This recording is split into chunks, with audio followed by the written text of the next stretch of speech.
analisis ya. Dari salah satu jurnal yaitu penentuan vitamin E dalam produk sereal dan biskuit dengan metode GCFID ya. Nah, kita sudah mempelajari teorinya GC atau kromatografi gas itu minggu lalu.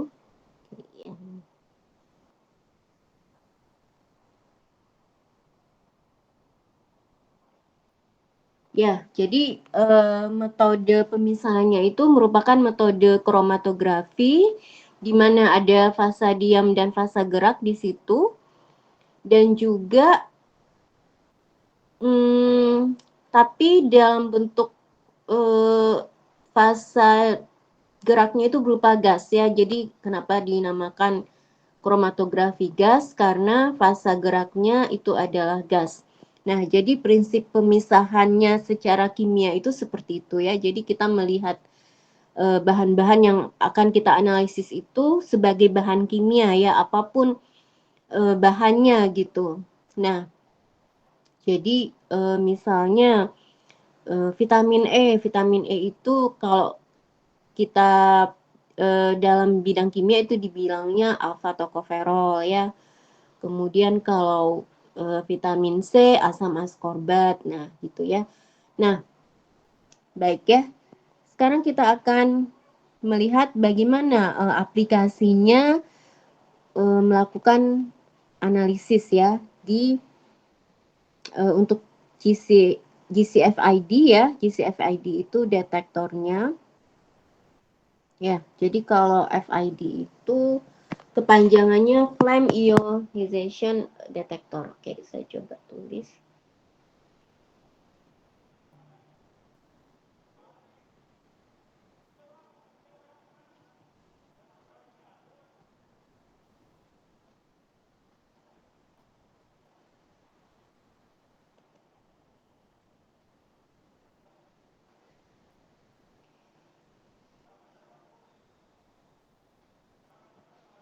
Ya, jadi GCFID itu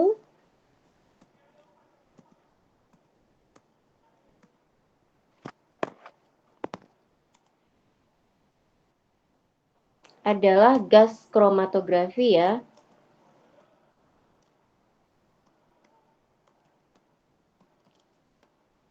FID itu adalah Flame Ionization Detector.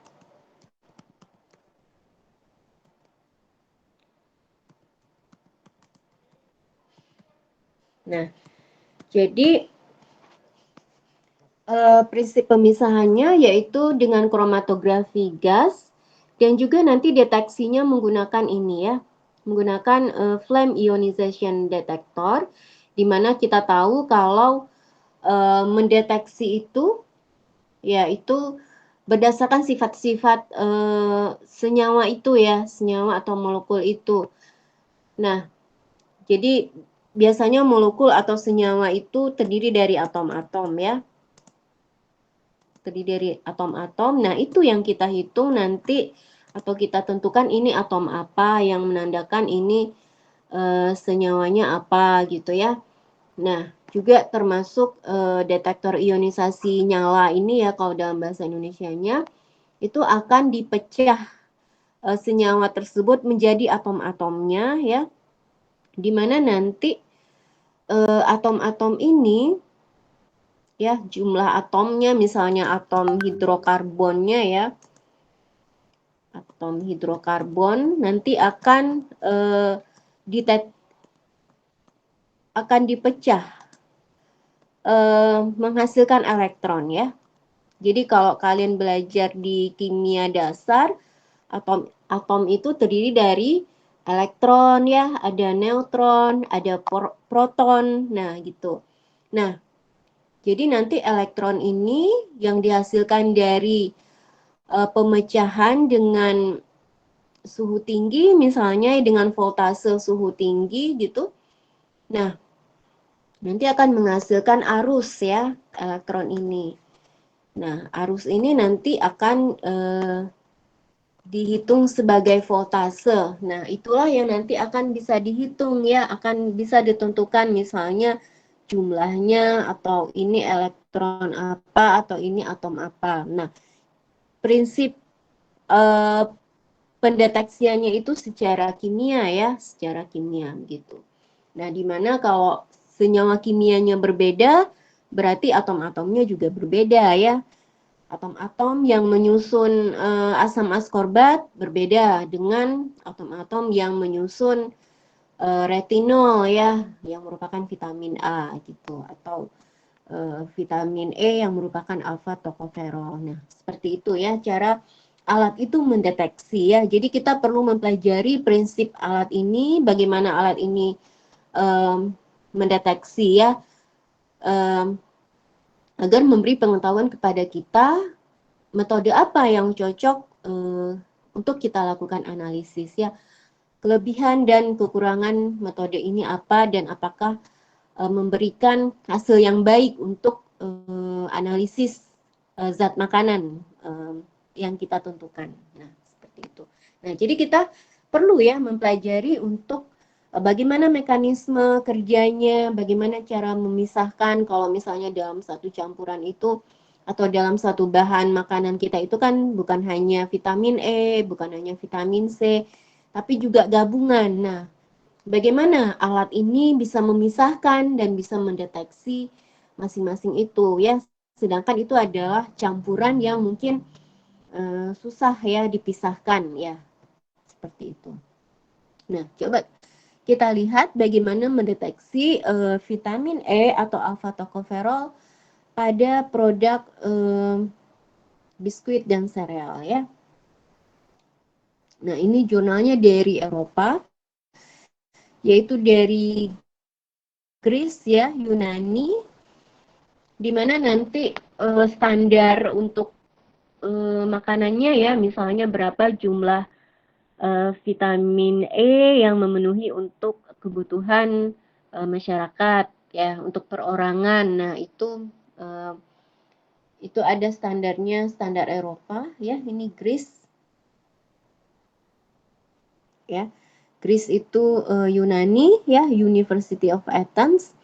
Jadi nanti apakah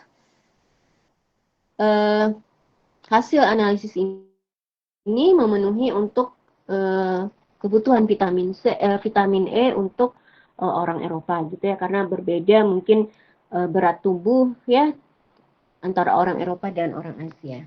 Gitu. Oke, kita lihat ya abstraknya. Jadi abstrak ini adalah apa yang akan dilakukan oleh peneliti ini. Nah, kemudian bagaimana hasilnya ya, seperti itu. Nah, di sini dikatakan bahwa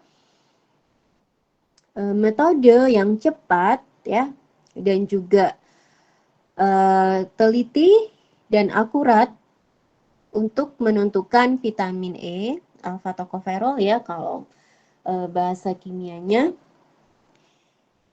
dalam produk sereal dan biskuit itu telah dikembangkan ya.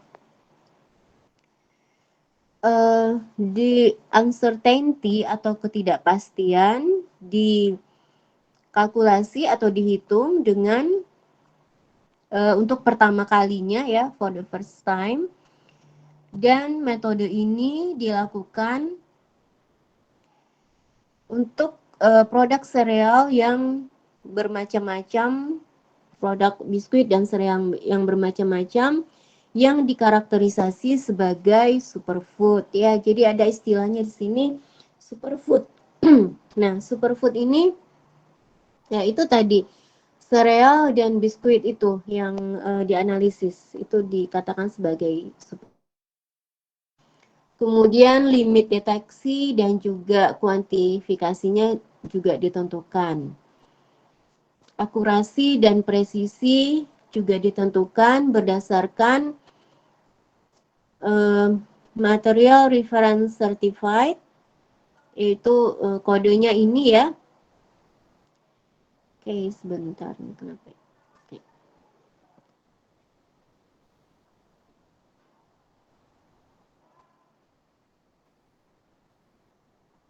Nah, ya. Dan juga nilainya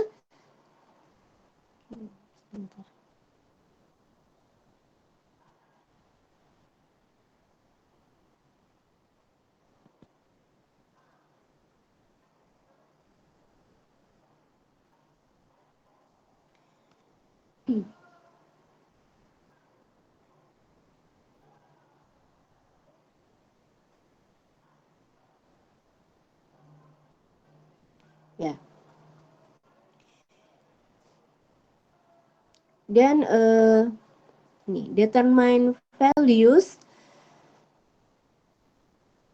and determine values in good accordance with the certified values, ya. Jadi dicocokkan dengan nilai yang tersertifikasi, ya. Apakah nilainya yang sudah tersertifikasi itu seperti apa, nanti dibandingkan, ya, nilai atau hasil yang didapat dari hasil pengujian ini. Nah, kemudian the health claims, ya, klaim kesehatan yang berdasarkan nilai referensi harian untuk vitamin E itu dihitung, ya. Dan kemudian hasilnya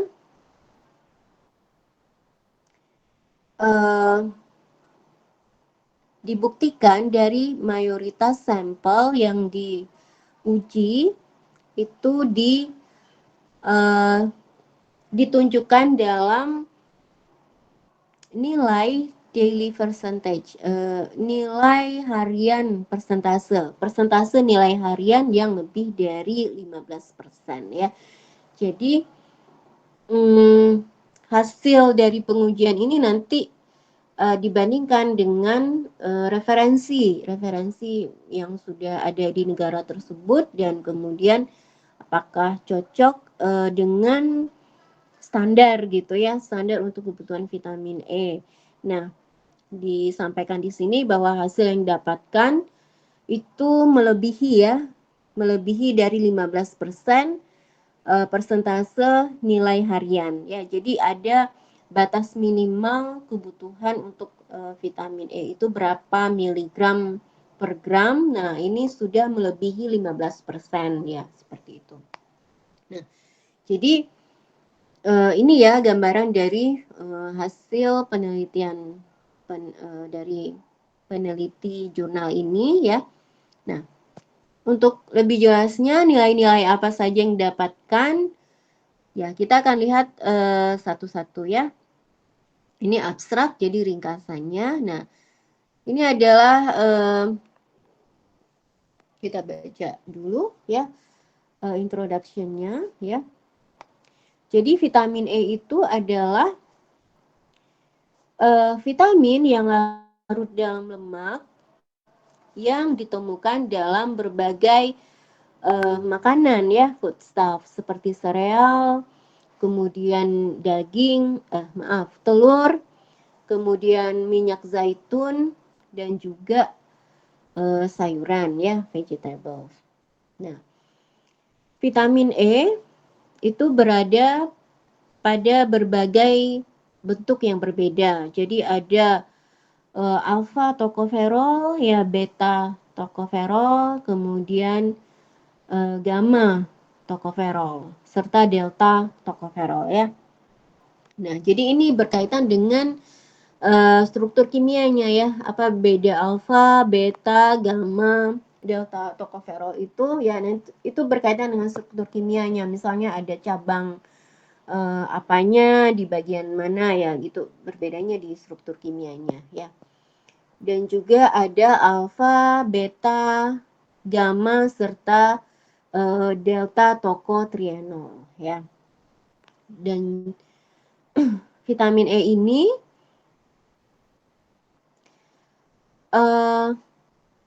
memberikan keuntungan, ya, bagi kesehatan, yaitu di mana perannya itu untuk mengobati dan mencegah heart disease, ya, penyakit jantung, dan juga dikenal sebagai antioksidan, mencegah berbagai macam tipe kanker seperti kanker paru-paru, kanker mulut ya, oral kanker dan sebagainya.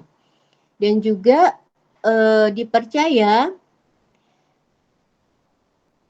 membantu pasien dengan penyakit Alzheimer dan juga penyakit yang berkaitan dengan sistem syaraf ya. Nah, jadi ini fungsi-fungsi dari vitamin E ya, jadi banyak sekali dan berkaitan dengan penyakit yang cukup mematikan ini ya, kanker, kemudian ada penyakit jantung ya. Jadi penyakit ini merupakan penyakit degeneratif ya. Jadi artinya penyakit yang disebabkan sebagian besar oleh radikal bebas ya. Mungkin kalian pernah kenal apa itu radikal bebas.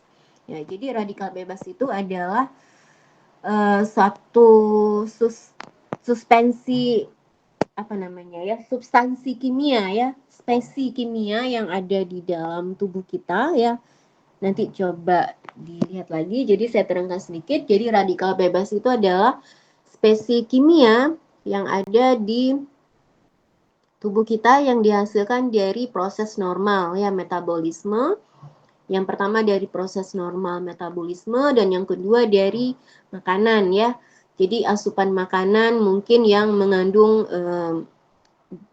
mengalami metabolisme dan menjadi radikal bebas ya.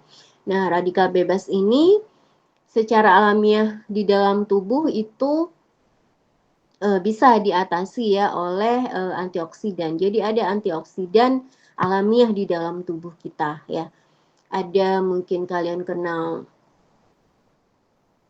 aduh, apa ya namanya? Ya ada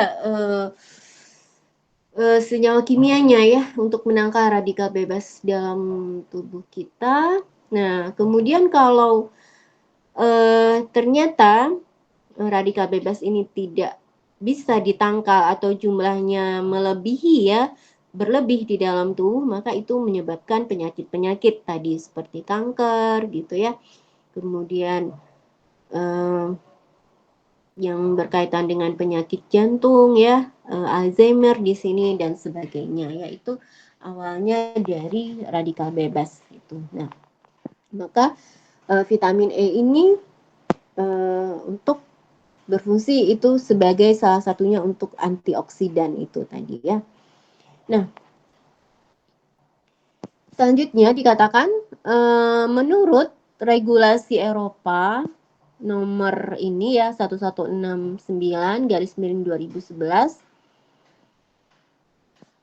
mengenai provision of food. Jadi makanan yang tersedia, informasi makan yang tersedia bagi konsumen itu asupan referensi hariannya itu untuk vitamin E itu sama dengan 12 mg per 100 gram ya. Ini adalah referensi untuk asupan vitamin E harian ya, yaitu 12 mg per 100 gram. Jadi ini sudah menurut regulasi Eropa ya. Jadi kalau kita lihat kalau orang Eropa kan postur tubuhnya kurang lebih sama ya. Jadi standar untuk referensinya juga disamaratakan ya. Walaupun negara Eropa itu terdiri dari banyak negara, tapi untuk secara ras itu mereka tidak berbeda ya. Secara genetik, secara ras itu mereka tidak berbeda. Jadi ditentukan di sini referensinya untuk vitamin E itu asupan referensi hariannya itu 12 mg per 100 gram. Nah, kemudian sebagai aturan ya, kemudian diputuskan bahwa makanan yang memiliki vitamin E dengan jumlah yang signifikan harus mengandung 15% dari dosis referensi per 100 gram. Ya, jadi untuk vitamin E dengan artinya kayak vitamin E, makanan yang kayak vitamin E, maka diberi aturan harus mengandung 15% dari dosis per 100 gram, yaitu setelah dihitung itu berjumlah 1,8 miligram ya, 1,8 miligram per 100 gram. Jadi ini khusus untuk makanan yang kayak vitamin C. Jadi minimal itu 1,8 mg per 100 gram ya. Ya, kurang lebih seperti itu ya maksudnya ya. Nah, kemudian klaim menyarankan bahwa vitamin E yang berkontribusi untuk perlindungan sel dari oxidative stress, jadi dari radikal bebas ini, dan dapat hanya digunakan untuk makanan yang merupakan vitamin yang memiliki sumber vitamin E yang sedikit ya, begitu ya. Jadi artinya di sini bahwa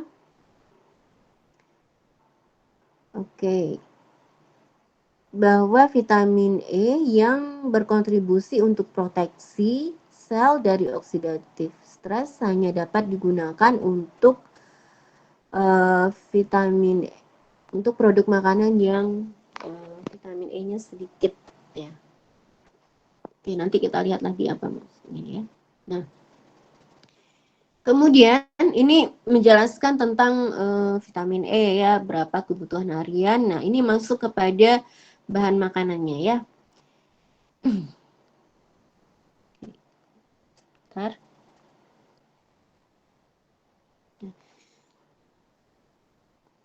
Sekarang ini ada kecenderungan yang besar atau ketertarikan yang besar terhadap functional food ya namanya di sini, yang secara umum dikenal sebagai superfood ya, superfood. Nah, tidak ada definisi yang clear ya, tidak ada definisi yang jelas untuk superfood ini, tetapi istilah superfood ini digunakan untuk kombinasi nutrisi yang bermanfaat bagi kesehatan dan juga makanan yang digunakan untuk mencegah penyakit yang berbeda ya. Jadi dikatakan di sini bahwa superfood itu apa? Nah, jadi superfood itu adalah kombinasi dari makanan-makanan ya, makanan-makanan yang bermanfaat bagi kesehatan dan juga untuk mencegah berbagai macam penyakit ya. Jadi dikatakan lagi bahwa superfood ini secara utamanya itu terkomposisi dari ini ya, sereal, kemudian buah-buahan, kacang-kacangan, dan juga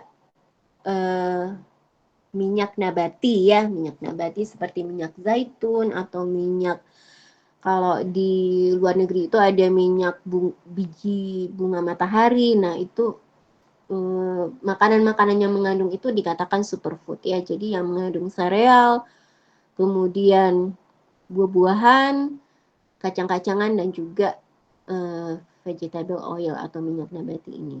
Nah, vitamin E berada dalam foodstuff ini ya, yang dikatakan superfood ini. Jadi yang mengandung bahan-bahan tadi ya. Nah, di mana kontennya atau kandungannya itu bergantung kepada komposisi superfood tersebut ya.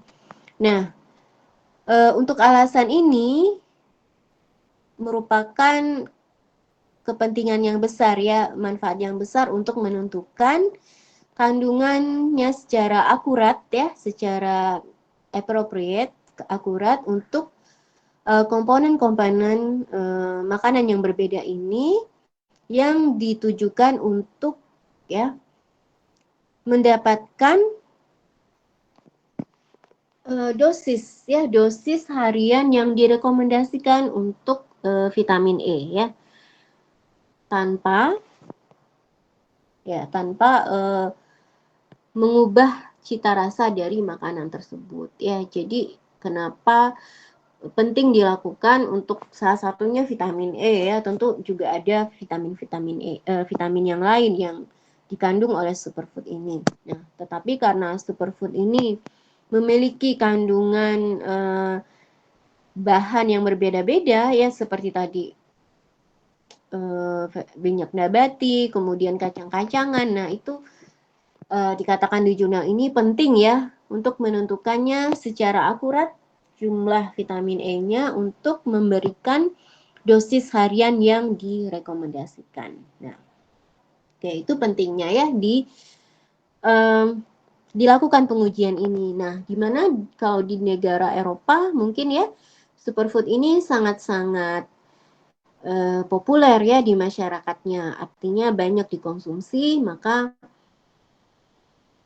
mungkin kebutuhan vitamin E-nya salah satu dipenuhi oleh superfood ini ya. Mungkin kalau di Indonesia mungkin berbeda ya. Mungkin apakah di Indonesia sudah banyak orang mengkonsumsi superfood ini ya, kita tidak tahu. Tapi kalau misalnya sudah banyak dikonsumsi ya mungkin perlu ya dilakukan pengujian. Tapi saya rasa sudah banyak dikonsumsi karena makanan-makanan kita sudah impor ya, sudah banyak yang impor. Atau mungkin kalau masyarakatnya masih secara tradisional, artinya belum banyak kecenderungannya atau interestnya untuk mengkonsumsi makanan kemasan ya, mungkin lebih banyak menggunakan makanan alam ya, seperti sayuran, buahan yang diambil dari alam. Nah, itu mungkin berbeda lagi aturan ya di negara tersebut ya. Jadi kenapa superfood ini perlu dilakukan pengujiannya untuk menentukan kadar vitamin karena sangat banyak dikonsumsi ya oleh negara tersebut. Nah, dikatakan di sini bahwa metode yang digunakan yaitu kromatografi gas dan juga kromatografi cair yang dapat menentukan ya determination vitamin yang larut dalam lemak ya. Jadi bisa kromatografi cair seperti HPLC yang kita pelajari dan juga kromatografi gas atau GC itu ya. Nah, kemudian ya ini metode-metodenya ya, LC-MS, MS ya. Metode yang bisa digunakan ya. LC-MS, MS, kemudian LC-MS dan juga GC-GC ya. Nah, ini saya sudah singgung kemarin di pertemuan kemarin apa ini maksud dengan GC-MS ya. Kemudian LC-MS ya.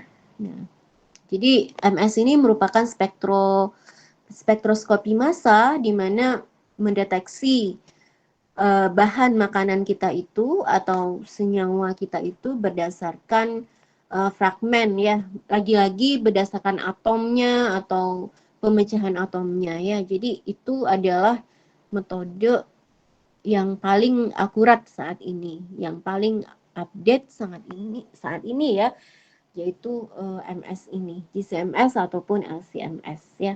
Jadi kalau misalnya kalian melakukan penelitian ke LIPI misalnya atau ke lembaga penelitian di Indonesia ya, ataupun ke industri, nah itu biasanya analisisnya menggunakan LCMS atau GCMS ya. Nah kalau di luar negeri saya nggak tahu apakah sudah ada metode yang terbaru, saya rasa sudah ada ya metode yang lebih baru lagi. Cuma kalau di kita masih MS ini ya. Nah, kemudian dalam artikel ini maka ditentukan ya pengujian atau penentuan vitamin E dalam produk sereal dengan metode GCFID ya. GCFID di mana kalau saya katakan metode ini banyak digunakan karena cepat ya, kemudian ya rapid, precise dan akurat ya. Jadi cepat, kemudian memberikan hasil yang baik ya, yang mendekati hasil yang sebenarnya gitu ya. Jadi tidak banyak penyimpangan lah di hasilnya tersebut ya. Jadi yang terlebih lagi cepat ya, analisisnya hanya membutuhkan waktu sekitar 20 menit ya, dari mulai masuk ke alat sampai keluar hasilnya. Ya, itu kan sangat benefit sekali ya, sangat memberikan keuntungan untuk industri-industri makanan ataupun di penelitian ya. Nah, jadi seperti itu. Nah, kita masuk ke metodenya ya. Nah, bahan ini adalah metode dan bahannya, yaitu bahan kimia yang digunakan, yaitu semua reagen merupakan analytical grade, vitamin E standar solution, yaitu larutan standar vitamin E dan juga etanol dibeli dari Sigma Aldrich, kemudian heksan juga dari perusahaannya yang ini ya, dan kemudian juga di klorometan ya. Jadi ini adalah pelarut-pelarut yang digunakan untuk nanti ya, untuk mengekstrak ya vitamin E-nya. Jadi di sini ada larutan standar vitamin E, kemudian juga heksan dan diklorometan. Ini adalah pelarut-pelarut bahan kimia semuanya dan juga analytical grade. Artinya tingkat kemurniannya sudah cukup baik ya. Jadi otomatis harganya juga mahal. Jadi bukan pelarut yang digunakan untuk melarutkan bahan-bahan biasa gitu, karena nanti akan masuk ke alat HPLC gitu. Maaf, alat GC ya. Nah, ini adalah instrumentasinya. Instrumentasi artinya alat yang digunakan atau ya instrumen ya. Nah, instrumennya itu adalah GC-FID, merek ini ya, Shimadzu GC2010 Plus ya. Jadi kalau kalian nanti di jurnal ataupun di skripsi, nanti kalau kalian mengukur dengan apa, itu harus di ini kan mereknya ya, merek dari alat tersebut ataupun merek dari bahan-bahan kimia tersebut ya. Ini penting untuk kalian mungkin publikasi nanti ya. Jadi kalau untuk skripsi nanti dicatat gitu ya. Merek, kemudian bahan kimianya didapat dari mana, dibeli dari mana gitu ya. Nah, ini spek ya, spesifikasi dari alat tersebut, GC-MS-nya, Agilent DB1 ya, dengan ukuran seperti ini. Nah, kemudian ini adalah kondisi yang dioptimasi ya. Nah, kondisi optimasi artinya kondisi runningnya, kondisi pengerjaan alat untuk menganalisisnya itu, yaitu volume injeksi 2 mikroliter dengan metode splitless di sini ya. Nanti bisa diatur di alatnya. Kemudian pulse time-nya, waktu pulsanya 1 menit. Temperatur injektornya 300 derajat Celcius. Nah, kemudian gas pembawanya yaitu helium, ya helium pada aliran flow, aliran konstan pada 2 ml per menit dan temperatur detektornya yaitu 340 derajat Celcius. Di mana temperatur oven inisialnya 120 derajat Celcius, jadi temperatur oven awal yang dilakukan selama 1 menit dan diprogram 27 derajat Celcius per menit sampai 320 derajat Celcius yang di selama 15 menit ya. Oke, nah ini penting sekali ya. Ini karena namanya GC, gas kromatografi, jadi bahan-bahan yang kita masukkan itu nanti akan diubah menjadi gas ya. Jadi kalau cairan kita larutkan Kalau padatan nanti kita larutkan, nanti akan diubah menjadi gas. Diubah menjadi gasnya itu yaitu pada temperatur tinggi. Jadi temperaturnya di sini temperaturnya di sini injektornya itu 300 derajat Celcius ya. Jadi di atas, kalian bayangkan suhunya berapa ya, 300 derajat Celcius itu berarti lebih tinggi dari air mendidih ya. Kalau air mendidih saja sudah 100 derajat Celcius, ini bahkan 300. Jadi nanti bahan-bahannya itu akan diubah menjadi gas, nanti akan dibawa oleh gas pembawa ya. Nah, gas pembawanya adalah helium. Nah, ini harus kita atur alirannya, aliran gas pembawanya ya. Jadi nanti ada pemrograman dari alatnya, kita masukkan berapa aliran gasnya ya. Dan rata-rata itu ada standarnya untuk aliran gas itu. Kalau di sini misalnya 2 ml per menit. Nah, kemudian juga temperatur detektornya juga harus suhu tinggi. Jadi yang harus suhu tinggi yaitu injektor ya. Pada saat kita menginjeksikan sampel, pada kita saat menyuntikkan sampel ke alatnya, itu harus suhu tinggi agar bisa diubah menjadi gas. Kemudian temperatur detektornya juga suhu tinggi di sini ya, 340 derajat Celcius. Dan kemudian ini di dalam kolom, oven ini di dalam kolom ya. Di dalam alatnya ini ya namanya. Jadi temperatur oven awalnya itu artinya temperatur di dalam kolom alatnya itu yaitu 120 derajat Celcius. Ini juga suhu tinggi ya. Suhu tinggi nanti akan diprogram sampai ke 320 derajat Celcius ya. Jadi dari suhu 120 dulu naik sampai ke 320 derajat Celcius. Nah, inilah bedanya pengujian dengan kromatografi gas ini dibandingkan dengan HPLC. Ya, jadi kalau HPLC bisa pada suhu ruang, tapi kalau pada kromatografi gas ini harus diubah menjadi gas. Makanya suhunya rata-rata nih di atas 100 ya sampai 300 derajat Celcius. Nah, ini pemrograman ya, pemrograman alatnya. Oke. Nah, kemudian kita masuk ke preparasi sampelnya. Bagaimana kita menyiapkan sampel yang akan kita analisis ya. Sebentar. Nah, sample preparation. Nah, jadi di penelitian ini digunakan 18 sereal 18 produk sereal dan bakery ya. Bakery itu berarti roti ya. Yang berbeda ya. Jadi ada 18 yang diujikan di sini yang termasuk ke dalam kelas superfood yang dipilih untuk analisis vitaminnya ya. Nah, kemudian ingredient atau komposisi dari setiap produk itu diperlihatkan dalam tabel 1. Nanti kita lihat ya tabel 1 ini.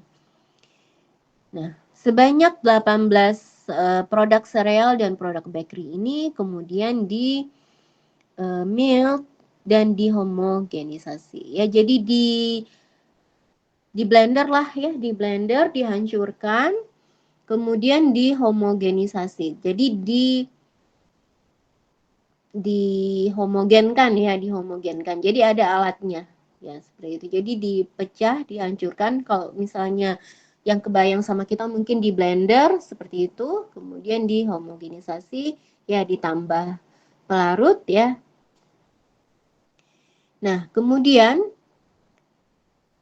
sejumlah sampel produk sereal yang dihomogenisasi dengan baik yaitu sebanyak 0,5 gram kemudian dilarutkan dalam 1 ml etanol ya, jadi sebanyak 0,5 gram produk sereal tadi ya yang sudah dihancurkan di blender dengan sangat halus ya, harus sampai halus itu dilarutkan dalam 1 ml etanol ya, etanol dan dibiarkan selama semalaman di ruang gelap ya, di ruang gelap ya. Ini adalah untuk memecah ininya ya, selnya gitu ya. Nah, larutan kemudian di-mix dengan baik ya, dicampur dengan baik dengan sejumlah heksan dan juga diklorometan. Kemudian setelah tadi dengan etanol, kemudian dengan heksan dan diklorometan dengan perbandingan 90% dibanding 10% volume per volume ya. Jadi heksannya 90%, diklorometannya 10% ya untuk volumenya, perbandingan volumenya 9:1 ya. Jadi dilarutkan seperti itu. Kemudian disentrifugasi pada kecepatan 2500 rpm selama 10 menit ya. Sentrifugasi. Nah, kemudian heksan diklorometan dievaporasi atau diuapkan sampai kering pada 40 derajat Celcius. Jadi dipanaskan dengan oven biasanya ya, jadi alat di laboratoriumnya dengan oven yaitu di suhu 40 derajat Celcius sehingga akan menguapkan nanti heksan dan diklorometannya ya. Kemudian sampel dilarutkan dalam 1 ml etanol ya. Selanjutnya setelah dikeringkan itu sampel dilarutkan dalam 1 ml etanol dan kemudian sebanyak 2 mikroliternya diinjeksikan ke dalam sistem GC ya. Nah, jadi ini adalah preparasi sampelnya ya. Jadi tadi dihaluskan, kemudian diambil sebanyak 0,5 gram, dilarutkan dalam 1 ml etanol, dibiarkan overnight di dalam gelap ya, di ruang gelap. Kemudian dilarutkan lagi dengan heksan dan diklorometan 90:10 ya, 9:1. Kemudian disentrifugasi, artinya terpisah yang padat dan yang cairnya ya dengan sentrifugasi ini. Nah, kemudian di heksan dan diklorometannya diuapkan, artinya dikeringkan ya pada suhu 40 derajat Celcius, artinya dimasukkan ke dalam oven, dikeringkan gitu. Kemudian dilarutkan lagi dalam 1 ml etanol dan kemudian diambil 2 mikroliter untuk diinjeksikan ke sistem GC-nya. Inilah yang akan dianalisis dengan GC ya. Nah, jadi ini ada serangkaian preparasi sampelnya dengan pelarut-pelarut tertentu ya, dengan pelarut-pelarut tertentu. Oke. Nah, jadi mekanismenya itu saya beralih ke PPT ya. Ya. Jadi mekanisme preparasi sampelnya itu utamanya adalah ya, jadi sampel kita itu kan ada mengandung kacang-kacangan ya katanya tadi. Kacang-kacangan, kemudian buah-buahan yang superfood ini ya. Tadi ada minyak nabati juga ya.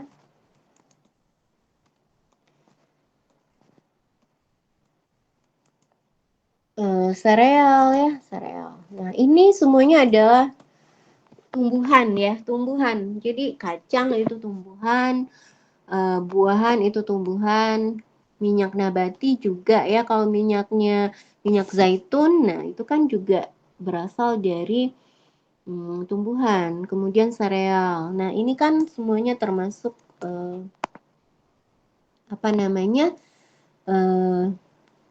tumbuh-tumbuhan ya, tumbuh-tumbuhan. Nah, di mana tumbuh-tumbuhan ini terdiri dari sel ya. Kalau kita belajar di biologi kan ada sel tumbuhan, sel hewan ya, sel manusia. Nah, itu kan artinya komponen terkecil dari makhluk hidup itu adalah sel. Nah, vitamin E ini ada di dalam sel tersebut ya. Jadi vitamin E yang bernama alpha tocopherol ini ada di dalam selnya. Nah, jadi kita pecah dulu si bahan-bahan makanan kita itu sampai dengan tingkat kehalusan yang sangat halus ya. Jadi di mill tadi katanya atau bahasa kitanya di blender kalau kita di laboratorium ya. Nah, itu tujuannya untuk memecah sel ya. Di mill untuk memecah sel. Karena alpha tocopherol ini kan berada di dalam sel ya. Nah, kemudian tadi ditambahkan berbagai pelarut ya. Berbagai pelarut misalnya etanol, kemudian heksan, nah diklorometan seperti itu. Nah, itu tujuannya untuk mengekstrak atau mengambil si vitamin E-nya ini atau alpha tocopherol ini ya. Jadi ibaratnya ditarik lah ya. Jadi kalau di dalam sel itu kan bukan hanya vitamin E saja, tapi juga ada bagian-bagian lain ya. Misalnya kalau mengandung senyawa lain ya. Kalau misalnya dalam sel tanaman juga mungkin ada bahan-bahan lain yang berfungsi sebagai obat. Nah, itu banyak sekali ya yang ada di dalam sel tanaman itu atau sel tumbuhan. Nah, makanya diambil atau ditarik vitamin E-nya dengan pelarut-pelarut ini. Nah, sehingga nanti akan dianalisis ya. Yang akan dianalisis itu adalah vitamin E-nya yang terekstrak seperti itu. Nah, jadi prinsip preparasi sampelnya seperti itu ya. Jadi kita utamanya kita hanya mengambil vitamin E-nya saja ya kalau di prosedur ini gitu. Oke. Oke, kita lanjut. Nah, jadi itu nanti akan setelah dipreparasi maka akan dimasukkan ke dalam alat QC-nya. Nah, ini adalah maksudnya bahan-bahan yang dianalisis dalam penelitian ini ya. Jadi ini ada tadi 18 katanya ya. 18 bahan. Nah, ini ya bahannya itu.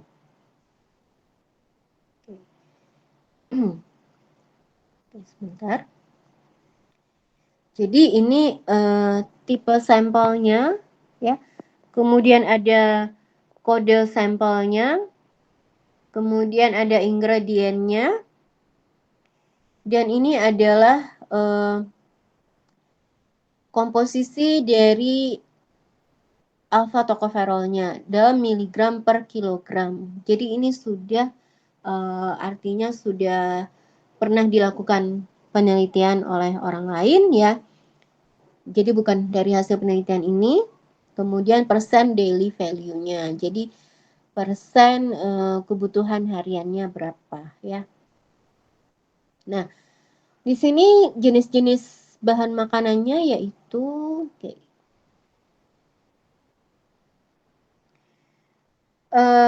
sweet bun ya di sini. Sampel code-nya S1, S2 sampai seterusnya.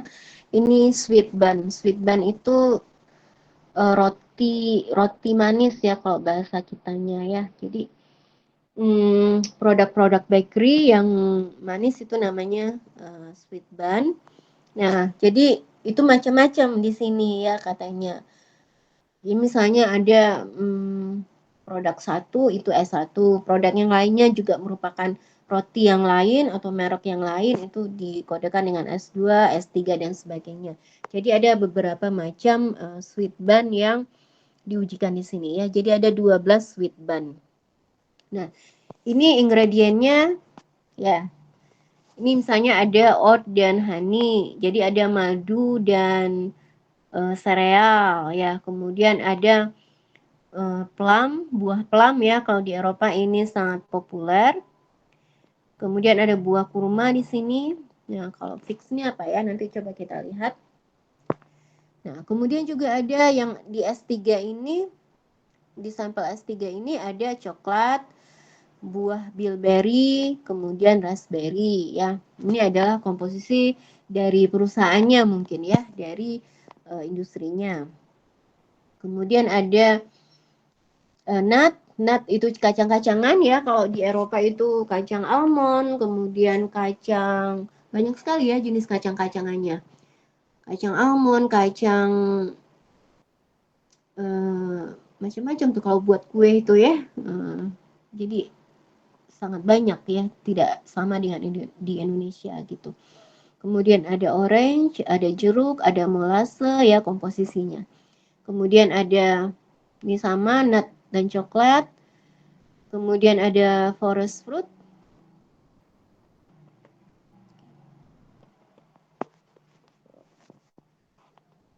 Kemudian ada almond di sini.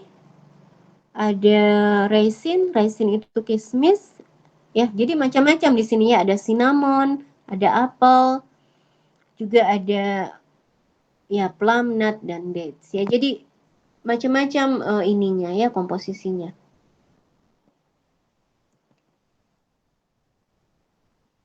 Nah, kemudian ada sampelnya biskuit juga. Biskuitnya yang S13 ini di mana komposisi biskuitnya ini adalah sebentar.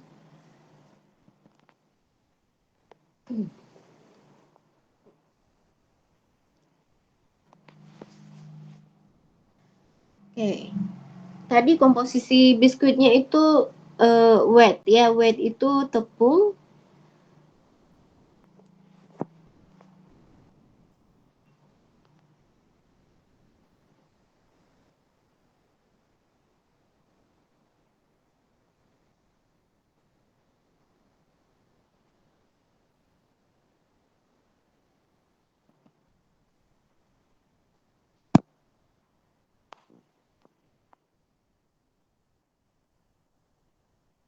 Ini ada masalah sebentar ya. Nggak bisa dibuka.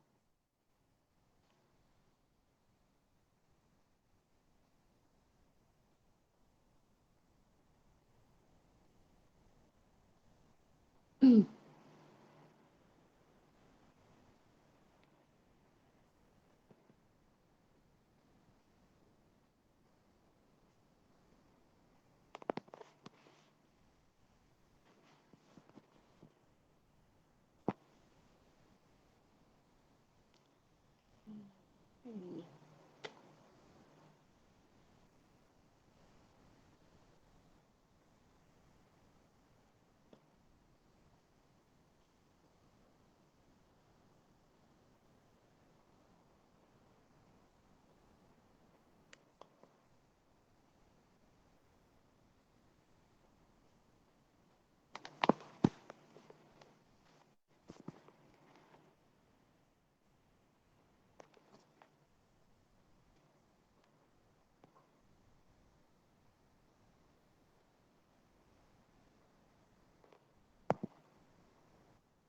Oke ya, kita lanjut. Ini komposisinya sweet bun ini udah. Nah, ini biskuit. Biskuit itu komposisinya tepung dari tumbuhan ini ya. Triticum dicoccum. Jadi tepung dari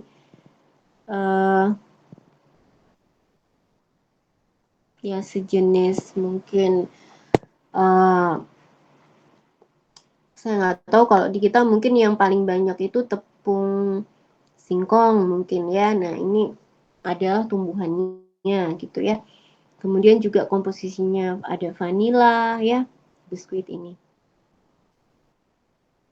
Nah, kemudian jadi ada 3 macam jenis bahan makanan, yaitu sweet bun yang pertama, kemudian biskuit dan juga breadstick ya. Breadstick ini kalau terjemahannya itu roti yang berbentuk stick ya, roti yang panjang kalau ini.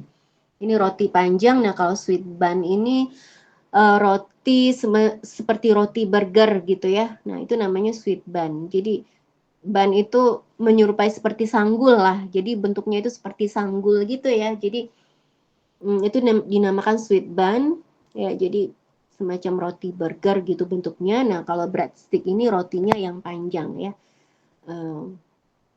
Mungkin roti-roti apa namanya ya? Roti Prancis atau apa ya yang digunakan untuk jadi kalau orang Eropa itu kan makanan sehari-harinya itu roti ya. Jadi berbagai macam roti ada di situ. Jadi ada yang panjang, ada yang itu. Nah, kalau yang panjang itu mungkin namanya breadstick ya. Nah, ini ada beberapa macam breadsticknya. Ada 5 jenis breadsticknya, di mana komposisinya itu adalah tadi ya oat dan wheat ini, sereal dan tepung, kemudian gandum bukan ya wheat ini ya, tepung gandum. Nah, kemudian juga ada wheat triticum dicoccum, kemudian ada tomato, oregano ya, tomat oregano, kemudian sesame,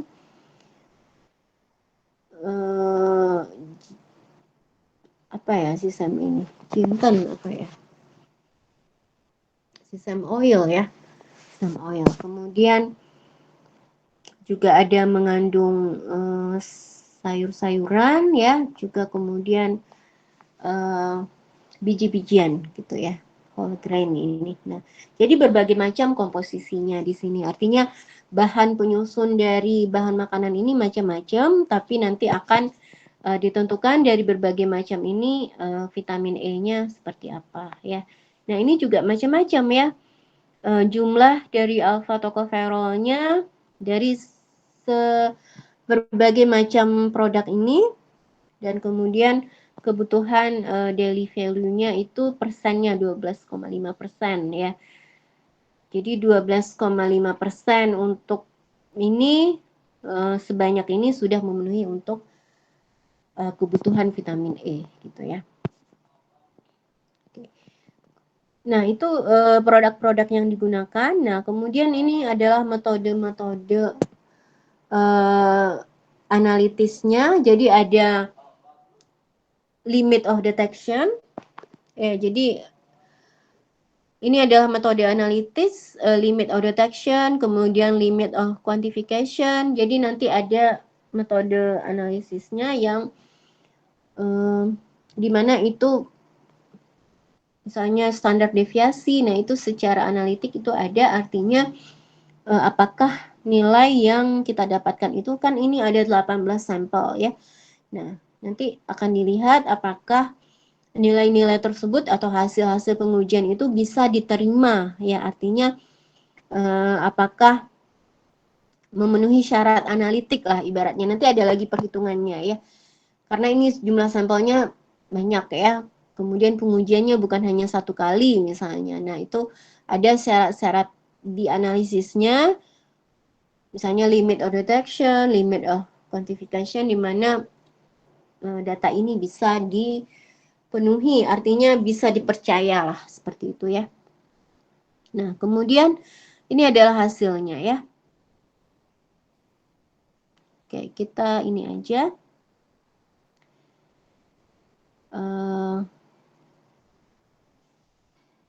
Nah, ini nilai-nilai analitisnya. Oke, saya lanjut ke ininya ya.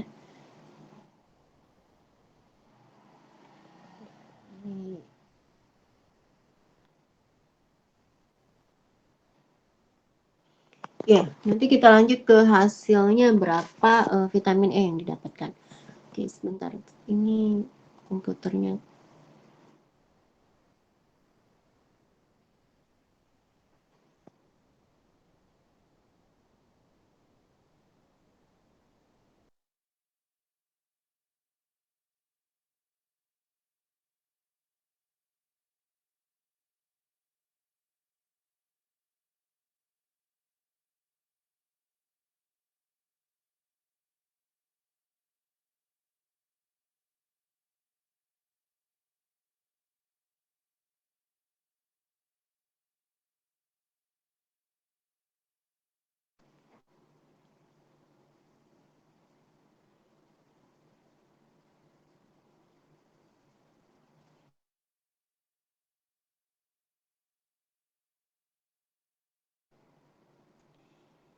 Oke.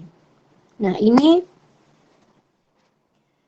kromatogram ya, kromatogram dari material referensinya ya. Jadi material referensinya yaitu standar vitamin E tadi. Ini adalah menyatakan bahwa pada puncak ini adalah standar vitamin E ya. Jadi CRM ini merupakan reference materialnya atau larutan standarnya ya. Jadi larutan standar ini adalah vitamin E yang murni yang kita dapatkan dari dibeli misalnya ya di mana di toko yang menjual bahan kimia, dan itu hanya mengandung vitamin E yang murni ya. Nah, itu tujuannya kita bisa membandingkan apakah vitamin E pada sampel kita itu mengandung atau memiliki puncak yang sama di waktu retensi dengan vitamin sampel ya. Jadi referensinya seperti itu ya, untuk memudahkan kita mengetahui apakah di dalam sampel kita ada atau tidak vitamin E-nya. Nah, kalau ada puncak, oke, kita lihat ini puncaknya di 15 menit ya. Ini adalah hasil HPLC maksudnya. Nah, ini adalah puncaknya di 15 menit. Ya, coba dilihat di pointernya. Di sekitar 15 menit berarti ini adalah puncak vitamin E. Artinya di dalam referensinya itu merupakan vitamin E, referensi vitamin E ya. Nah, kemudian kita uji lagi sampel kita. Kalau memberikan puncak yang sama di waktu retensi 15 ini satuannya menit ya, 15 menit, itu berarti mengandung vitamin E ya, mengandung vitamin E dari sampel kita itu. Ya, kebayang itu misalnya kalau 18 sampel yang diujikan, itu satu-satu diinjek, apakah ada puncak yang sama, di posisi yang sama dengan posisi standar ya, posisi referensinya. Jadi referens atau standar ini merupakan vitamin E yang murni, yang memudahkan bagi kita, kalau ada puncak di standarnya puncaknya di mana, yaitu di 15 menit, berarti sampel kita juga mengandung vitamin E gitu ya. Nah, nanti dengan mudah kita bisa menentukan jumlah vitamin E-nya berapa. Ya, misalnya kalau seperti yang saya terangkan di HPLC dan juga di GC, ya kalau misalnya yang kita injekkan standar kita misalnya 50 ya, 50 mg, ternyata memberikan luas puncak yang sejumlah tertentu. Nah, nanti kalau misalnya sampel kita luas puncaknya 2 kali luas standar, berarti jumlah vitamin E-nya juga 2 kali, seperti itu. Kalau ternyata puncak sampel kita itu adalah setengahnya, jadi setengahnya luas puncak dari standar kita itu berarti jumlahnya juga setengah dari standar yang kita masukkan. Ya, jadi dengan menggunakan standar vitamin E ini memudahkan kita untuk mengetahui apakah sampel kita mengandung vitamin E dan jumlahnya berapa. Jadi puncaknya itu berada di waktu retensi yang sama, yaitu di 15 menit ini ya. Oke. Jadi begitu cara mendeteksi kalau kita mendapatkan hasil hasil kromatografi ya. Nah, ini adalah hasil yang didapatkan jumlah-jumlahnya ya. Oke, kita baca satu-satu. Nah, metode yang diterapkan untuk menentukan vitamin E pada 18 superfood ini direkomendasikan oleh ISO 22000 ya di sini ya, dari Artolite SA Tiva Gris ya. Jadi ini metodenya, karena ini digunakan secara nasional, nanti hasilnya, maka metode yang digunakan di sini yaitu metode preparasi sampelnya, kemudian metode pengujiannya, nah itu harus mengikuti rekomendasi dari ISO berapa misalnya ya yang diakui untuk uh, secara nasional di negara tersebut gitu ya. Nah, kemudian hasilnya menunjukkan bahwa kandungan alfa tocopherol berkisar dari 4 sampai 88 mg per kilogram ya dari tiap-tiap bahan yang diujikan. Ini sepertinya nggak bisa diklik-klik ya, sebentar ya.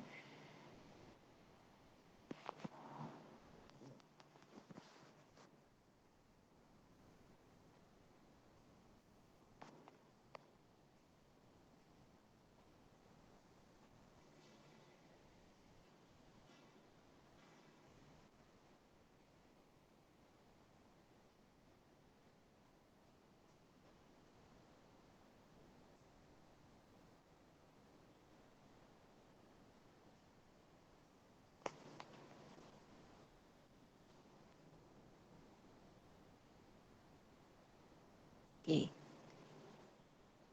Nah, kandungan vitamin E yang paling tinggi ditemukan pada sampel yang dikodekan dengan S13, yaitu dari tepung gandum, tepung zea, sejenis jagung-jagungan ya, zea ini, yaitu Triticum dicoccum. Jadi nama tanamannya Triticum dicoccum yang dibuat jadi tepung, jadi sejenis jagung gitu ya, tepung jagung gitu, dan yang mengandung vanila ya. Jadi sampel 13, kita lihat S13 ini merupakan, oke, kita kembali ke atasnya.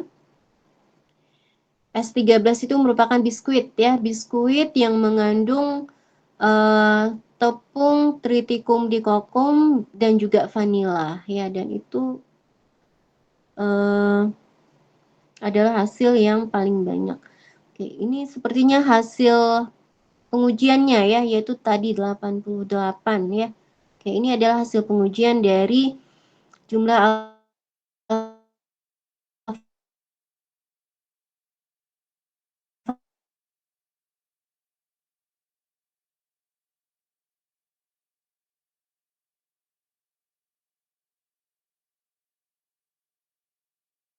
atau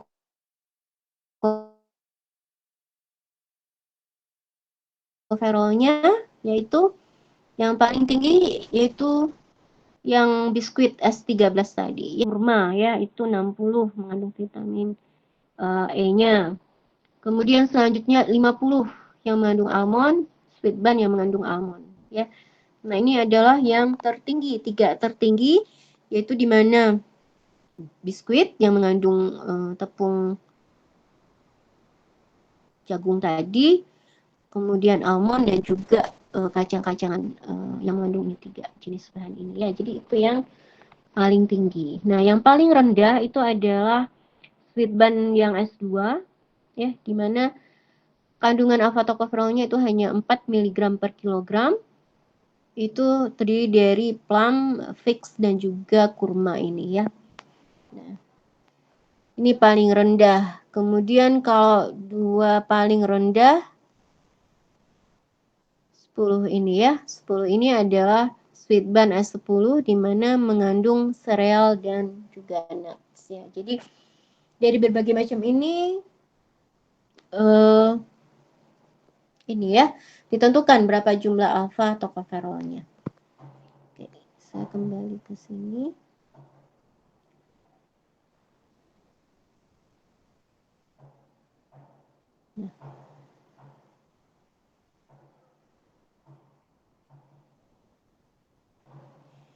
Nah, di sini dikatakan vanila mengandung jumlah vitamin E yang tinggi ya. Jadi kenapa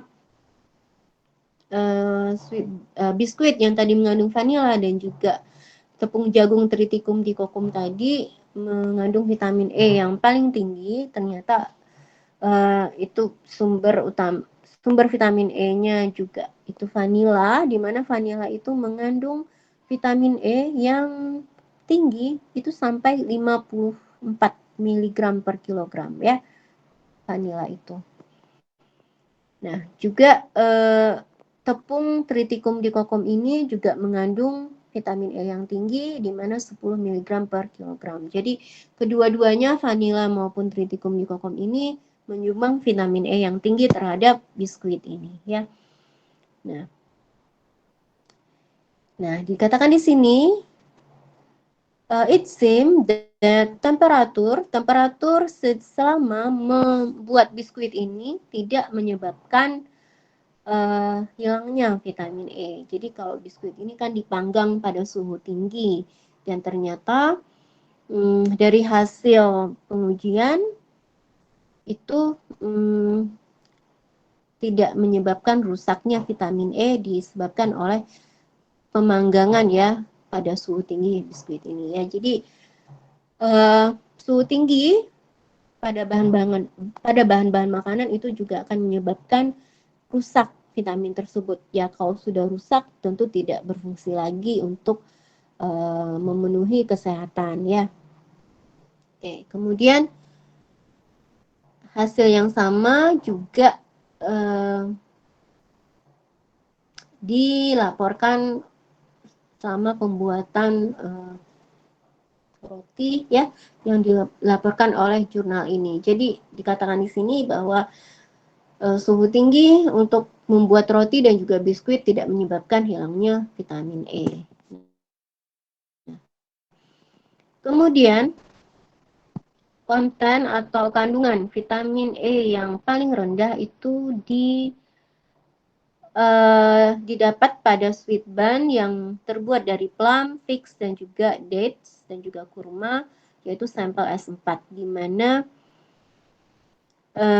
kandungannya itu merupakan kandungan dari berbagai jumlah dari vitamin E masing-masing ini. Jadi vitamin plum itu kandungannya berapa, figs itu berapa, date itu berapa, vitamin E-nya nanti itulah yang menyebabkan akumulasi atau jumlah vitamin E totalnya ya.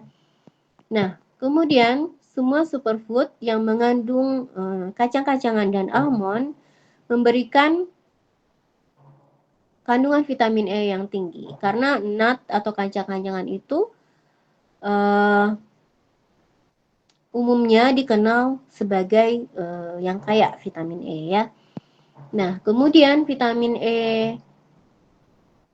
kandungan vitamin E juga bergantung pada vegetable oil atau minyak nabati yang digunakan untuk preparasi atau pembuatan produk bakery. Jadi kalau produk bakery ini kan memakai minyak nabati. Nah, itu juga menyumbang vitamin E pada kandungan roti tersebut ya. Nah, kemudian dikatakan bahwa minyak biji bunga matahari yang digunakan untuk pembuatan roti burger tadi dan juga biskuit dan juga breadstick tadi menggunakan jumlah yang sama dari sunflower oil ini ya, minyak biji matahari ini, minyak biji bunga matahari ini untuk memberikan hasil yang bisa dibandingkan. Jadi semua minyaknya jumlahnya sama, berarti komposisi yang disumbang vitamin E oleh minyak ini sama ya. Nah, jadi yang dibedakan itu mungkin dari biji-bijiannya atau kacang-kacangannya ya, karena minyaknya itu digunakan jumlahnya sama. Kecuali kalau minyaknya berbeda atau jumlahnya berbeda, itu juga memberikan kontribusi terhadap vitamin E makanan tersebut ya. Oke. Kemudian mengacu kepada regulasi Uni Eropa tahun ini ya 1169 2011 terhadap Parlemen Eropa ini, dari Parlemen Eropa dan juga Konsil terhadap penyediaan informasi makanan terhadap konsumen ya. Jadi ini adalah organisasi untuk informasi bahan makanan terhadap konsumen. Dan vitamin E dideklarasikan, dinyatakan sebagai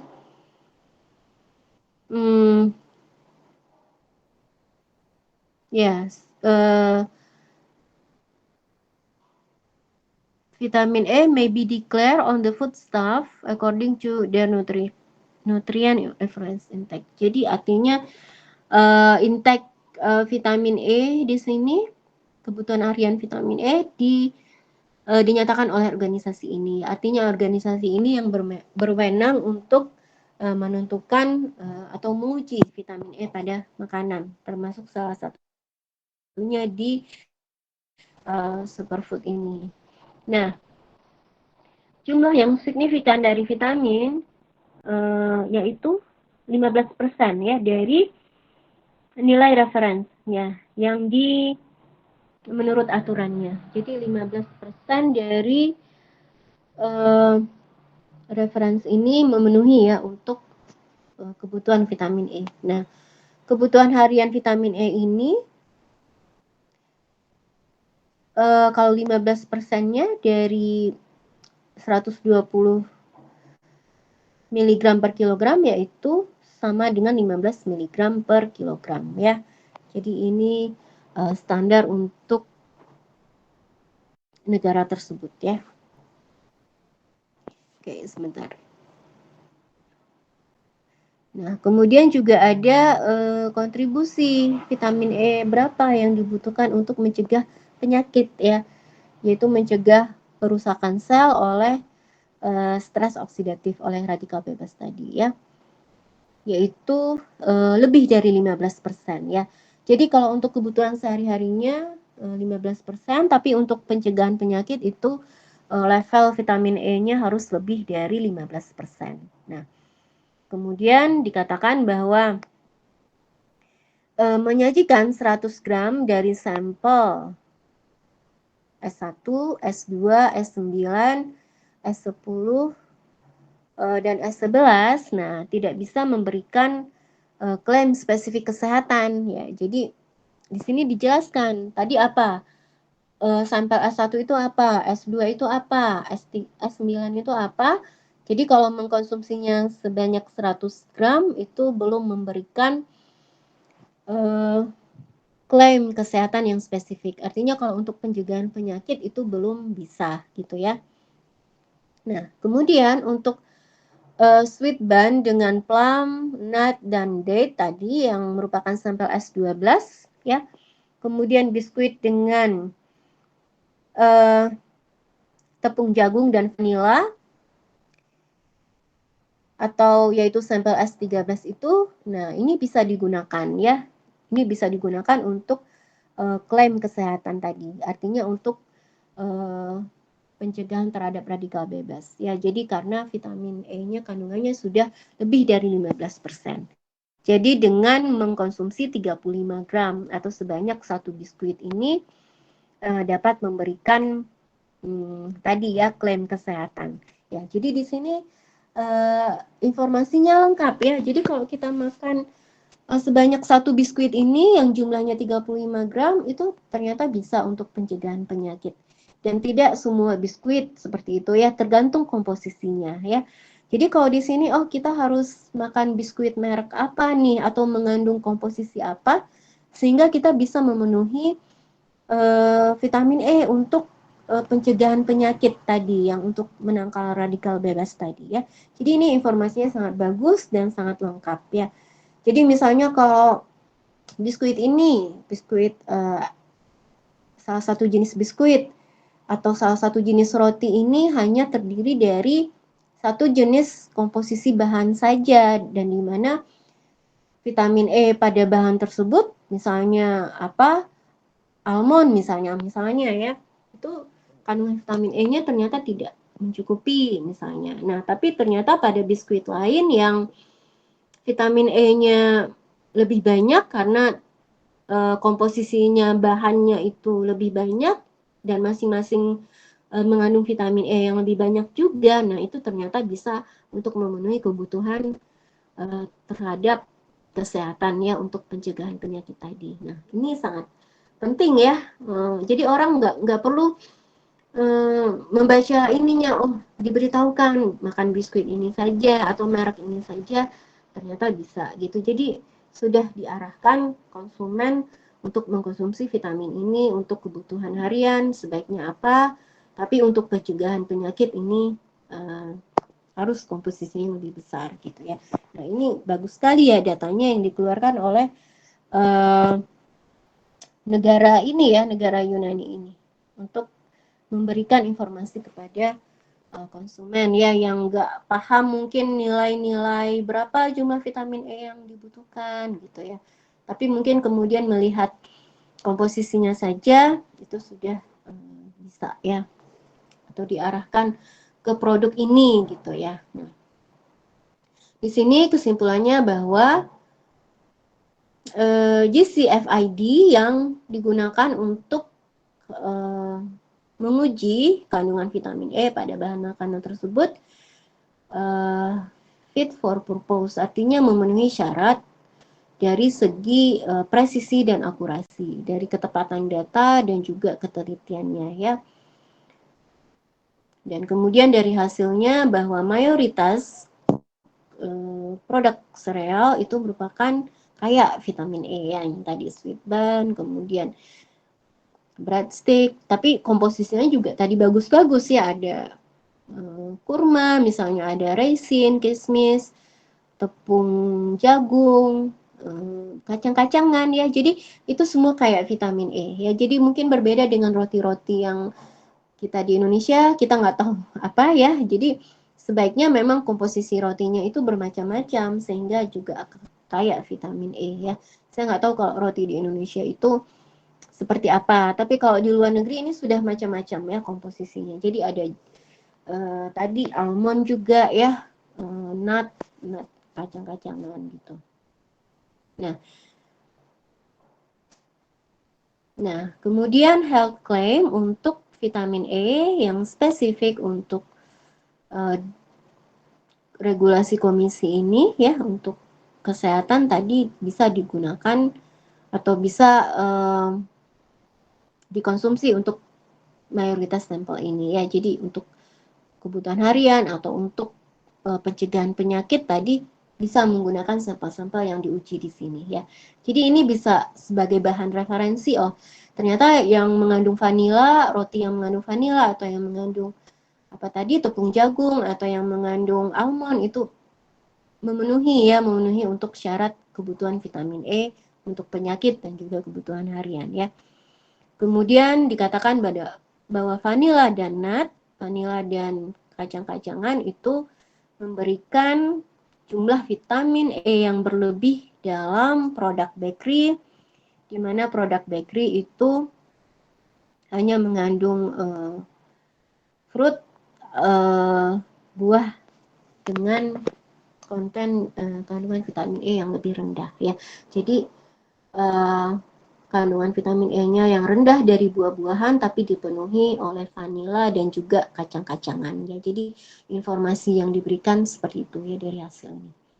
Oke, nah ini jurnal ini sangat bagus ya. Ini levelnya sudah penelitian untuk kebutuhan nasional ya, akan diterbitkan untuk kebutuhan nasional nanti artinya untuk panduan bagi masyarakat, artinya yang peduli kesehatan ya, tentu masyarakat negara maju mungkin sudah sangat peduli dengan kesehatan, dimana kalau makan itu bukan hanya asal makan, tapi apakah makanan mereka sehari-hari itu bisa untuk memenuhi kebutuhan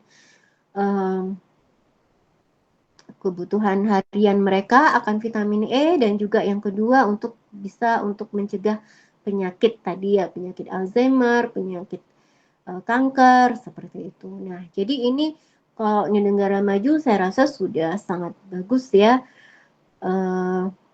Mereka diarahkan konsumennya atau warga negaranya sebaiknya mengkonsumsi ini, dan juga masyarakatnya mungkin sudah aware ya, sudah sangat peduli.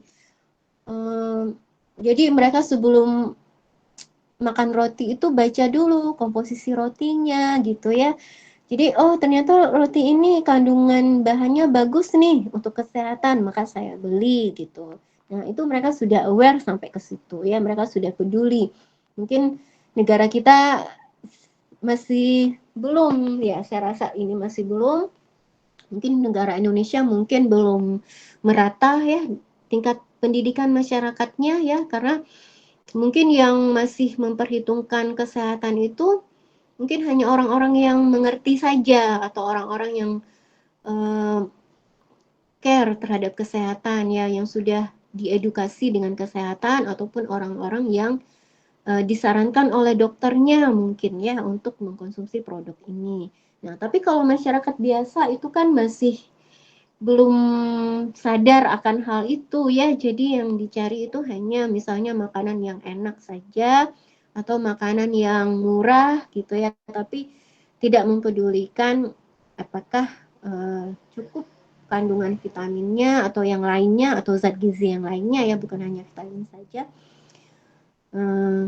Buat tadi ya kebutuhan harian dan juga yang terlebih lagi untuk kebutuhan pencegahan penyakit. Nah, itu ya kita bisa belajar di sini ya. Kalau jurnalnya dari luar negeri kan kita bisa belajar seperti apa orang luar negeri itu pedulinya mereka terhadap kesehatan ya, sampai-sampai negaranya mengeluarkan ya standar bagi konsumen. Saya rasa di Indonesia juga sudah ada, tapi saya tidak tahu apakah edukasi terhadap masyarakatnya sudah cukup bagus atau tidak ya. Tapi minimal kita yang sudah paham nanti mungkin bisa mengedukasi, memberikan ini kepada keluarga kita ataupun orang-orang yang belum paham akan hal ini. Misalnya memilih bahan makanan itu yang bagus nilai gizinya ya, jadi bukan hanya asal pilih saja gitu ya, asal pilih saja. Akan lebih baik lagi kalau ada arahan seperti ini gitu ya, ada arahan bahwa sebaiknya mengkonsumsi produk ini seperti itu. Nah, itu saja mungkin ya yang saya sampaikan hari ini. Jadi ini adalah tadi kita belajar metode analisisnya, dan juga dari hasil analisis itu apa yang bisa kita dapat gitu ya. Kita bisa dapatkan jumlahnya ya, jumlah kandungan vitamin E, dan juga nanti hasil itu kita bahas ya. Hasil analisis itu kita bahas apakah ini dikaitkan dengan kesehatan lagi ya. Jadi bukan hanya sampai pada jumlahnya. Nah, di Indonesia, nah kita itu masih jumlahnya segini udah aja ya, udah aja. Tapi kalau di sini ditentukan ternyata produk-produk ini loh yang bagus, produk ini yang memenuhi kebutuhan gizi. Nah, kalau di Indonesia saya rasa jarang sekali jurnal yang membahas sampai ke tahap ini. Kecuali kalau oleh badan-badan misalnya yang badan gizi, saya nggak tahu apakah BPOM atau bidang Kementerian Kesehatan ya yang menangani ini atau menguji ini ya. Nah, itu sangat bagus sekali ya kalau di luar negeri itu. Nah, kalau di Indonesia mungkin dari banyak jurnal yang kita atau penelitian itu belum membahas sampai ke kebutuhan gizi ya. Jadi hanya ini jumlahnya di bahan ini, tapi nggak disarankan apakah ini baik buat kesehatan atau baik untuk menangkal penyakit atau baik untuk kebutuhan harian ya, tidak sampai ke situ ya. Ya karena kita mungkin masih milih makanan itu mungkin masih asal pilih ya. Kalau kita ke supermarket seperti itu, beli aja yang enak, beli aja yang murah gitu ya. Nah, belum kita lihat apakah ini baik buat kesehatan atau tidak ya. Nah, itu pelajaran berharga ya bagi kita yang peduli bagi kesehatan, terutama kita yang belajar di bidang kesehatan ya. Seperti itu. Oke, sampai sini ada pertanyaan? Saya mau nanya, Bu. Ya, silahkan.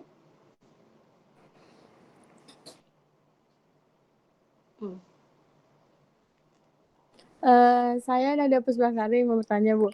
Kan di Indonesia banyak kayak misalnya cemilan bayi gitu. Nah, itu kan cemilan bayi kan apa ya? Komposisinya kayak gizinya gitu kan bagus ya, Bu. Nah, kalau dimakan sama orang dewasa kayak saya gitu, Bu. Itu gimana, Bu? Nggak apa-apa kan ya, Bu? Maksudnya apa ya? gizinya sama gitu. Oke. Nah, kira-kira apa jawabannya? Teman yang lainnya bisa kasih masukan nggak? Kasih pendapat. Oke, gini ya. Bayi umur misalnya makanan pendamping ASI atau sereal ya itu biasanya diberikan untuk bayi 6 bulan atau berapa bulan ya. Nah, itu kita lihat dulu kebutuhan bayi itu terutama itu apa. Nah, terutama kalau pada bayi itu kebutuhan sel-sel otak ya. Sel-sel otak di mana bayi itu dari baru lahir, dari kandungan ya sampai lahirnya itu sel-sel otaknya itu masih tumbuh ya, masih mengalami pertumbuhan. Ya, jadi yang utamanya untuk makanan-makanan itu ya untuk memenuhi kebutuhan untuk sel-sel otaknya gitu ya. Karena itu masih tumbuh ya, terutama sel otak lah ya untuk bayi. Mungkin yang lainnya juga.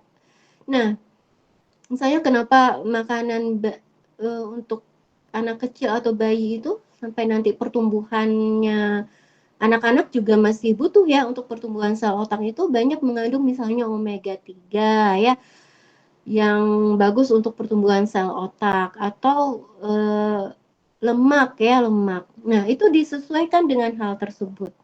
Ya, jadi bayi kenapa mengandung makanan bayi itu harus banyak mengandung lemak omega 3 atau apa itu kebutuhan untuk pertumbuhannya gitu ya untuk sel-selnya.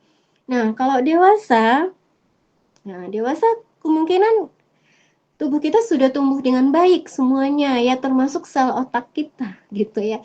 Jadi misalnya kalau untuk kebutuhan sel otak itu minyak ikan misalnya yang banyak mengandung omega 3. Nah, kalau dewasa tentu tidak terlalu butuh itu lagi, tapi butuhnya kemana gitu ya. Kalau dewasa ke apa ya butuhnya? Mungkin ke hormon atau ke enzim gitu ya, mungkin lebih ke mineral gitu. Nah, itu sih bedanya ya, bedanya. Jadi kalau pada bayi anak kecil sampai pada masih masa pertumbuhan itu terutama pada bayi, nah itu tujuannya memang untuk kebutuhan sel-sel yang masih eh, tumbuh pada saat itu. Sedangkan pada orang dewasa itu sudah sempurna tumbuhnya, jadi nggak perlu terlalu banyak difokuskan ke sana, mungkin untuk omega 3 atau untuk pertumbuhan sel sel ini ya, sel otak. Nah, tapi kalau orang dewasa mungkin untuk pertumbuhan hormon, untuk pertumbuhan enzim atau untuk sel saraf gitu ya. Nah, itu tentu beda ya, tentu beda kebutuhannya. Dan kemudian kalau dewasa mungkin mineral atau vitamin itu justru yang dibutuhkan. Jadi kalau ada nanya kita boleh makan nggak boleh, tapi kita tidak terlalu butuh itu gitu ya, karena orang gizi tentu sudah mempertimbangkan makanan untuk bayi itu adalah sesuai untuk kebutuhan bayi tadi, terutama untuk sel-sel otaknya gitu ya. Maaf Bu, maksudnya kayak cemilan biskuit yang nggak ada batas umur buat balita atau bayinya gitu Bu. Nah kan kayak misalnya saya lagi butuh kalsium nih Bu. Nah kan buat kayak ninggiin badan gitu-gitu. Saya makan cemilan biskuit itu kayak buat nambah-nambah tiap cemilan paginya gitu loh Bu maksudnya. Itu Iya, boleh. nggak apa-apa kan ya Bu? Maksudnya kayak ya Ya. sedikit-sedikit terpenuhi juga buat kitanya gitu Bu. Iya, Buat iya, orang boleh. dewasanya. Iya, artinya nggak apa-apa ya, nggak apa-apa. Artinya kalau kita makan apapun yang nggak membahayakan tubuh kita boleh ya. Ya tadi kalau saya contohkan itu tadi berguna atau tidak kalau pada bayi yang khusus bayi ya. Tapi kalau misalnya untuk berapapun umurnya ya nggak apa-apa ya, nggak apa-apa sih. Jadi kita nggak ada batasan ya. Kita harus makan harus makanannya tertentu enggak boleh-boleh aja sih boleh-boleh aja apalagi kalau kita tahu itu komposisi makanannya kaya akan apa kaya akan kalsium atau kaya akan apa, misalnya vitamin apa yang kita butuhkan untuk tubuh kita itu nggak masalah ya.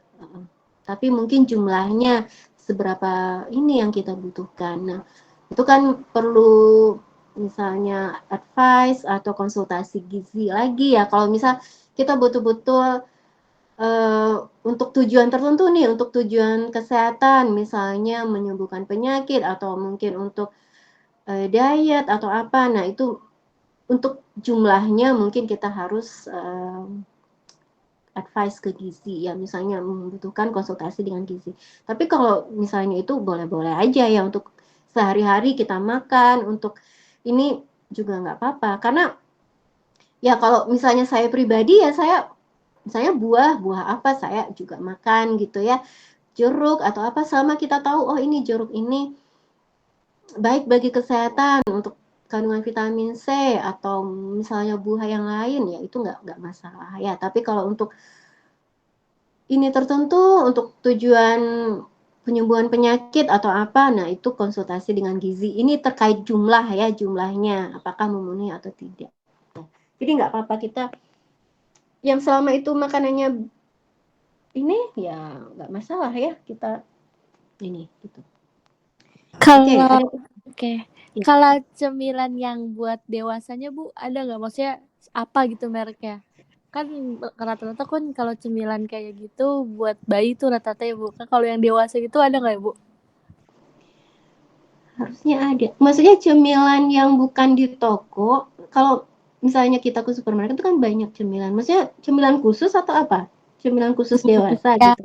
kayak biskuit ini loh Bu, biskuit kayak biskuit Milna itu kan buat bayi. Nah kalau yang buat dewasanya gitu, kayak biskuit yang mengandung yang khusus buat kesehatan gitu Bu, yang gizi, kalsium gitu-gitu Bu.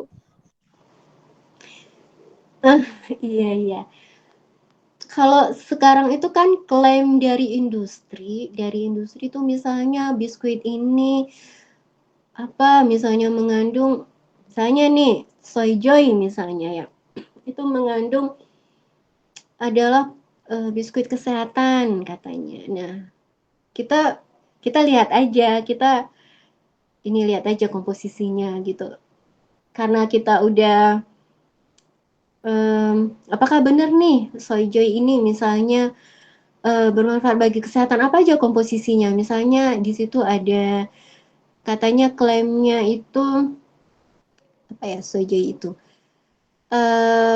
kedelai misalnya ya di sana ini adalah biskuit kesehatan itu klaim perusahaannya ya kita bisa lihat saya nggak tahu kalau biskuit khususnya mungkin itu oleh dokter mungkin yang nggak dijual bebas secara umum mungkin ya mungkin kalau dokter gizi mungkin ya ada rekomendasi biskuit misalnya yang mungkin kita nggak tahu kita masyarakat umum nggak tahu kita hanya tahu eh, yang ada di supermarket aja gitu ya tapi kalau misalnya dokter gizi mungkin ada tertentu misalnya ya. Ini kalau kita khusus konsultasi gizi ya, kalau berhubungan dengan kesehatan gitu.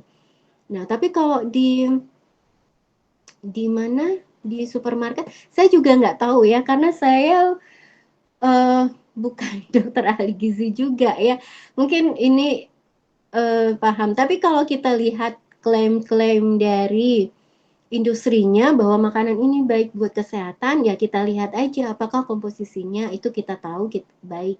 Seperti tadi kedelai, apakah kedelainya itu hmm, atau komposisi yang lainnya itu ini gitu ya eh, memenuhi syaratnya. Nah itu kalau klaim perusahaan kan bisa jadi mereka buat ini aja buat biar laku aja. Artinya kita nggak bisa 100% percaya gitu sebelum kita buktikan dan kita ini kan. Tapi kalau kita coba nggak apa-apa gitu ya. Oke, Bisa jadi ya ya. bisa jadi mereka klaim ini bagus biar laku tapi kita sebagai ini kita lihat lagi apakah betul seperti itu.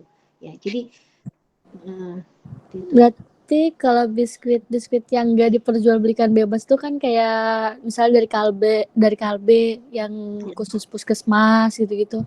Terus kayak tadi ibu yang ahli apa? kalau kita konsultasi itu berarti mungkin bisa jadi dapat cemilannya gitu ya Bu? Ya, direkomendasikan Uh-uh. yang tertentu yang kita mungkin nggak tahu gitu ya, nggak dijual bebas mungkin gitu ya. Mungkin. Oke Bu, terima kasih. Iya. Jadi kalau misalnya ke dokter itu, misalnya untuk kebutuhan gizi tertentu itu mereka biasanya ada diberikan mungkin kalau obat resep ya, kalau itu mungkin kalau cemilan mungkin disarankannya apa yang hanya dokter itu yang tahu biasanya ya, yang karena mereka kan udah itu hanya lingkungan dokter aja yang tahu, yang khusus diberikan untuk pasien misalnya ya, terkait dengan diet atau misalnya gizi untuk penyakit gitu ya. Oke. Kalau yang beredar di pasaran ya kita percaya dulu aja sama yang diklaim sama industri, tapi nanti kita buktikan. Seperti itu ya. Oke, ada pertanyaan yang lain lagi?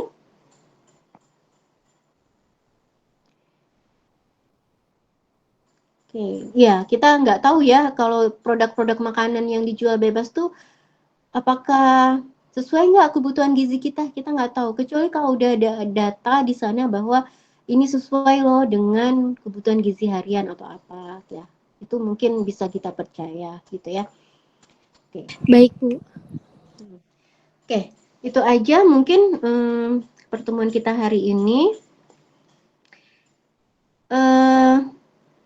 Mungkin nanti kita 1 atau 2 pertemuan lagi mungkin akan UTS ya. Jadi kita cukupkan dulu 8 pertemuan, baru setelah itu kita akan ujian ya. Oke. Mungkin itu saja. Terima kasih. Ya, Assalamualaikum warahmatullahi wabarakatuh. Waalaikumsalam warahmatullahi wabarakatuh. Terima Makasih kasih Ibu. Bu. Makasih Bu. Ya, sama-sama.